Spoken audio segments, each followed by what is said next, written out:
যাই হোক, দেখেন এর মধ্যে 1 বছর স্বৈরাচার পালিয়েছে, এর মধ্যে আলিয়া মাদ্রাসাগুলি ঘুরে দাঁড়াচ্ছে।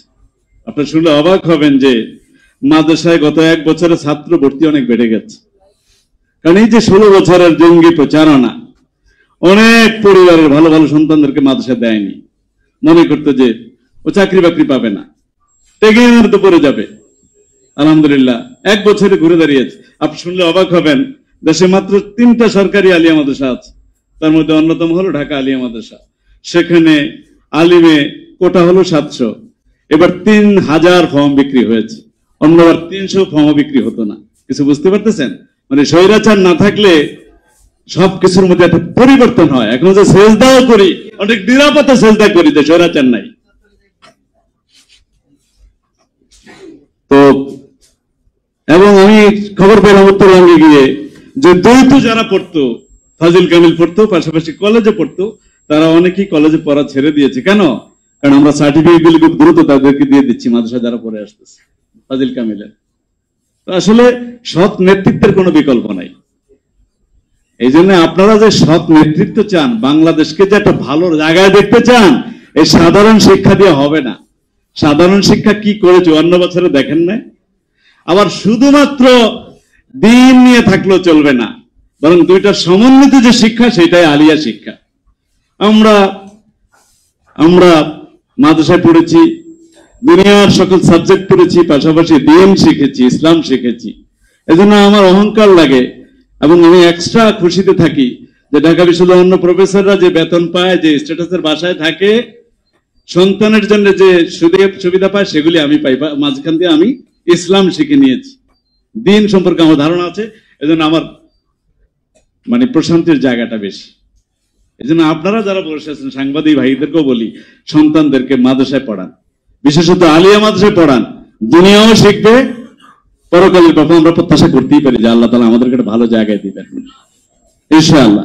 এবং আপনার তাহলে আজকেই ঢাকা আলিয়া মাদ্রাসার 246তম প্রতিষ্ঠা বার্ষিকী পালন করে আসছি, যেখানে আমাদের শিক্ষা উপদেষ্টা ছিলেন, যেখানে আমাদের শিক্ষা সচিব ছিলেন, এবং হাজার হাজার সাবেক ছাত্র এসেছে, প্রত্যেকে প্রতিষ্ঠিত। আলিয়া মাদ্রাসার সাবেক ছাত্র, ঢাকা আলিয়া যারা পড়েছে, প্রত্যেকে প্রতিষ্ঠা। এবং আপনি কি চিন্তা করতে পারেন, একটা প্রতিষ্ঠান 246তম প্রতিষ্ঠা বার্ষিকী পালন করতেছে, এই উপমহাদেশের সবচেয়ে প্রাচীন প্রতিষ্ঠান মাদ্রাসা আলিয়া ঢাকা। এবং 246 বছর আগে টেবিল চেয়ার কিন্তু এখনো আছে, এবং এত মজবুত আমার মনে হয় না। তার মানে আমাদের এই যুগের কাঠও আমাদের সাথে বিট্রে করে, তাই না? যাই হোক, তো এই সমন্বিত শিক্ষা আপনি আর কোথাও পাবেন না, কোথাও পাবেন না। আমার মনে আছে যে একবার আমি ঢাকা বিশ্ববিদ্যালয়ের সলিমুল্লাহ মুসলিম হলের ছাত্র ছিলাম, পরবর্তীতে হাউস টিউটর ছিলাম। হাউস টিউটর থাকা অবস্থায় বাৎসরিক গেমস হইতেছিল ঢাকা ইউনিভার্সিটি কেন্দ্রীয় খেলার মাঠে। তো হঠাৎ দেখলাম একটা ছেলেকে, কয়েকটা ছেলে দৌড়ান মারছে।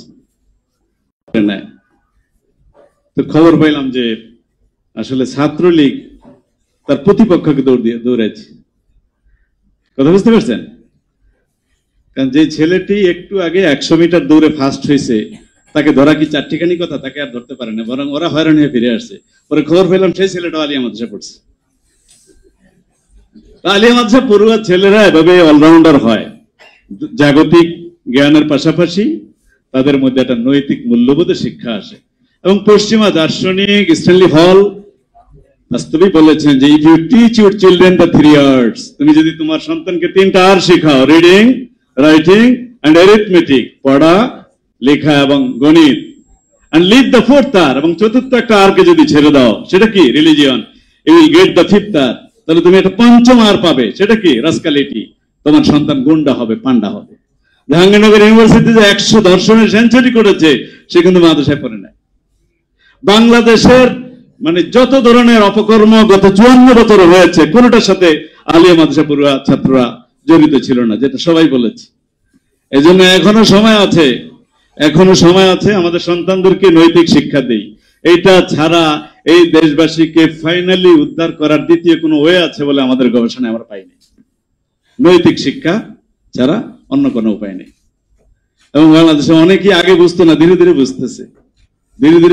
এই যে ডাকসুর নির্বাচন হলো, সাদিক কায়েম এখানে বসে আছে। শুধু তো সাদিক কায়েম ভিপি না, যিনি জিএস হয়েছেন তিনিও মাদ্রাসা পড়েছেন, আলী মাদ্রাসা। যিনি এজিএস হয়েছেন তিনিও আলিয়া মাদ্রাসা পড়েছেন। ইভেন 28 জনের মধ্যে আমার ডিপার্টমেন্টের আমার সরাসরি 3 জন ছাত্র আছে, এবি জুবায়ের, মাজারুল ইসলাম এবং ইমরান। ওরা সবাই ঢাকা সাবেক আলিয়া মাদ্রাসা ছাত্র। তো বিশাল অবদান এই দেশের জন্য, জাতির জন্য, উম্মার জন্য আমাদের আলিয়া মাদ্রাসার সাবেক ছাত্রদের বিশাল অবদান।